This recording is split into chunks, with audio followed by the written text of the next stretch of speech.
How you doing, everybody?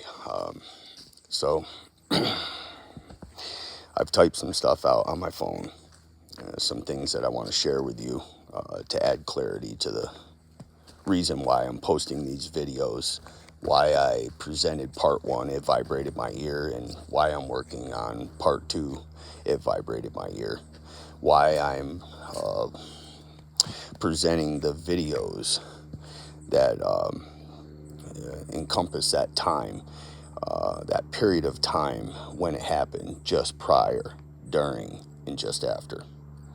So let me read this, and then we'll get you off to the video. I'll do the best I can as it's typed up, and the mosquitoes are pretty thick. And I'm not suited for the mosquitoes right now. Here we go. Alright, in creating this video, there was no intentions to highlight this blue anomaly. It was discovered while analyzing the footage, looking for things like eye shine in blacked out areas. Okay, meaning that if an animal was present, all right, even if I couldn't make out exactly what the animal was, the animal's body would have blacked out the foliage that would have otherwise been seen in each frame of the video footage. I was looking for movement of it. I was looking for movement as well as any movement of the foliage that would have been caused by an animal traversing the grass, berry bushes, and small saplings, and so on. They're thick. Better get on the move. And I was especially looking for any flying birds, beetles, bats, or any living thing that could have possibly came to my ear and caused it to vibrate when it did. To remind everyone and to be clear,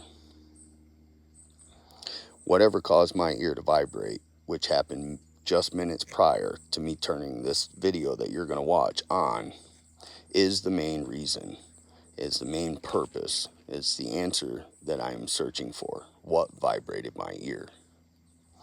The main video featured in this video was started because I had just experienced the ear vibrating incident.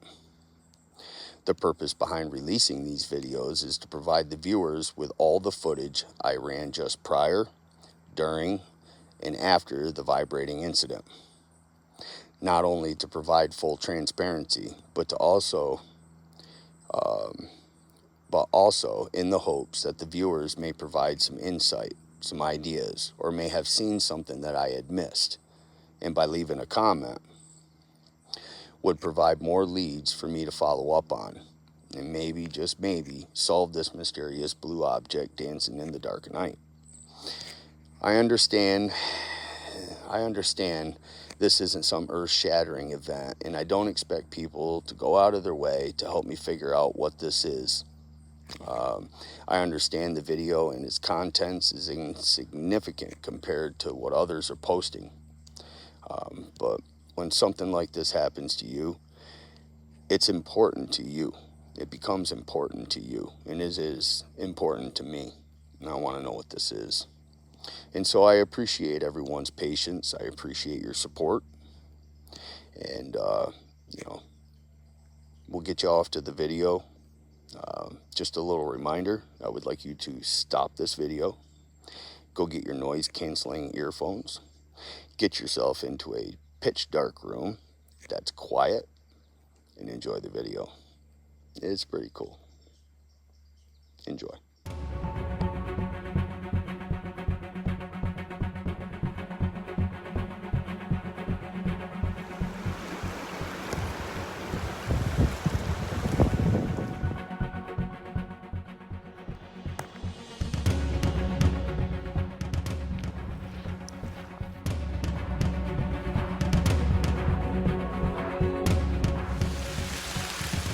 Discover a track of some sort. I don't expect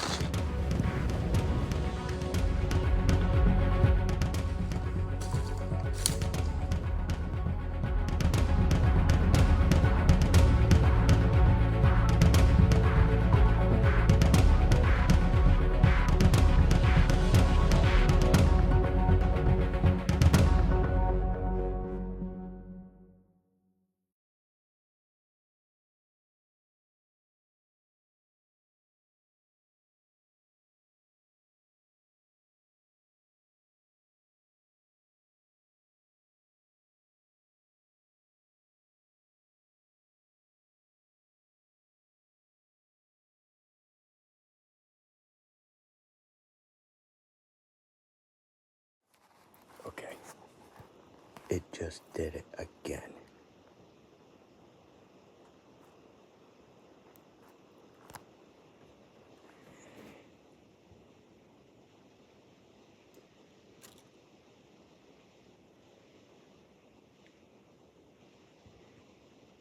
Just gonna check to see if that is a moth.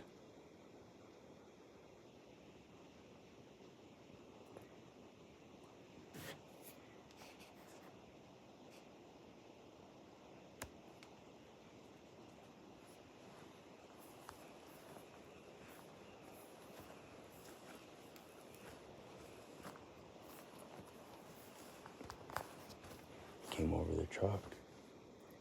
I sat here, turned off my thermal. I actually picked it up, looked out that way, shut the thermal off, thought to myself, my adrenaline is starting to spike over what just happened out there with that big heavy movement through the swamp. And I need to take this recorder and go set it up out there.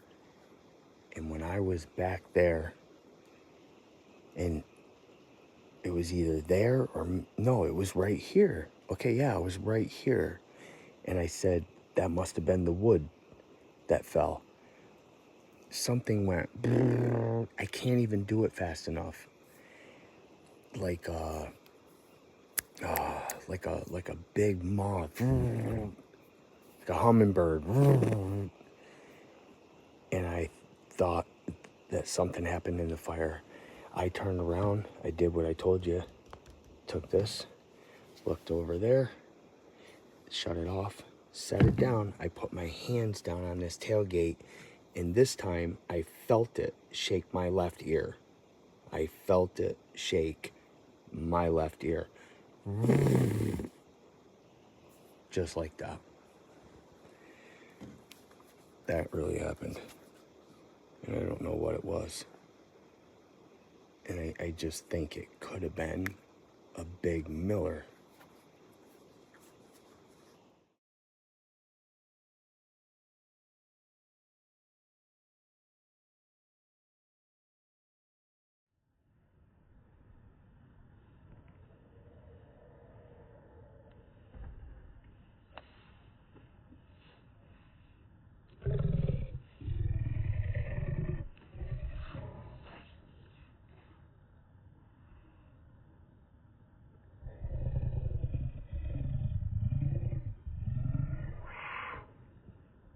Hummingbirds don't come out at night.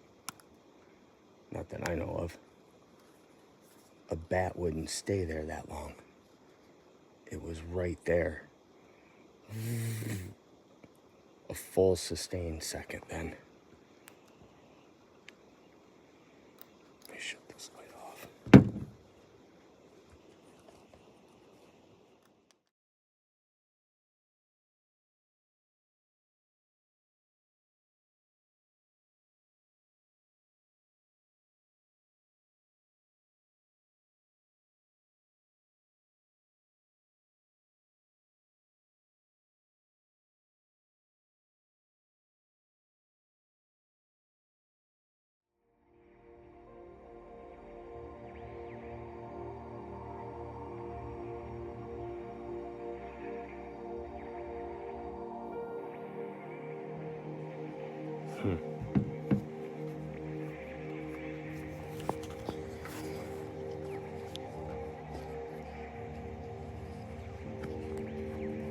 That was interesting.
Unfortunately, it is highly unlikely you would encounter blue ghost fireflies in the North Cascades in early July.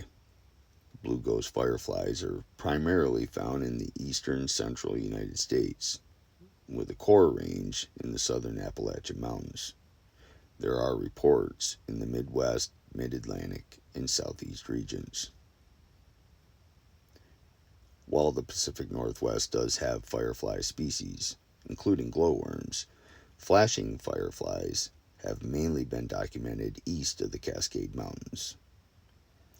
The blue ghost firefly season is relatively short, primarily peaking between late May and mid-June, while there can be a second, smaller peak in late June or early July. It is generally past the optimal time for viewing. So if you're interested in experiencing the unique blue glow of these fireflies, our best bet would be to visit the southern Appalachian region, places like the Great Smoky Mountains National Park or the Pinchon National Forest. Okay, it just did it again. Okay, so I researched further into this. And after watching some videos with wildlife biologists and certain park rangers and professionals in this field and enthusiasts in the world of fireflies, and this is some of the points that I took away. Fireflies are not flies; they are beetles. And they do have the means to light up, mostly a whitish green, a yellowish green, and of course with the blue ghost firefly, even blue. It was interesting to hear multiple times that while filming the blue ghost firefly, because of our cameras, it will show up green, but with your naked eye, you see them as blue. And you will notice in the filming that I have of this lit object with a camera, be it my phone, it lit up blue, not green. This process of lighting up is called bioluminescent. It happens by when two chemicals mix together, luciferin and luciferase. Luciferase is the enzyme that is activated when in the presence of oxygen and an energy source. Some fireflies have the ability to synchronize their flashes. I thought that was pretty cool. The females, they don't have wings and they remain on the ground, watching for the male's light sequences for mating purposes. Some fireflies blink dots and some jays into the air, while the blue ghost firefly floats their aura like tiny fairies, staying illuminated for 35-40 seconds, up to a minute. I thought that was very interesting. I also found it interesting that they're mostly seen in the Appalachian Mountains. They have been seen in areas like Texas, Kentucky, Oklahoma, but the premier location to view the blue ghost firefly is in the South Carolinas. And I also found it interesting that generally the blue ghost firefly is flying about 3 to 5 feet up off the ground as it is searching for the female for mating purposes. I really appreciate you watching the video, and I'm looking forward to putting together part 2. It vibrated my ear, but there's a lot more research to be done. So enjoy the rest of the video. That wouldn't stay there that long. It was right there. A full sustained second then. Let me shut this light off.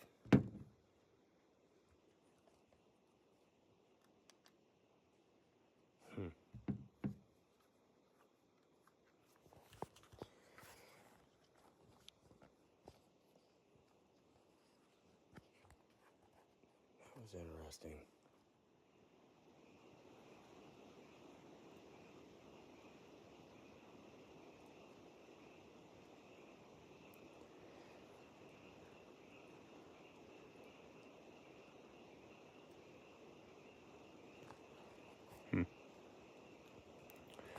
Alright, well, I've got to go get this other recorder set up.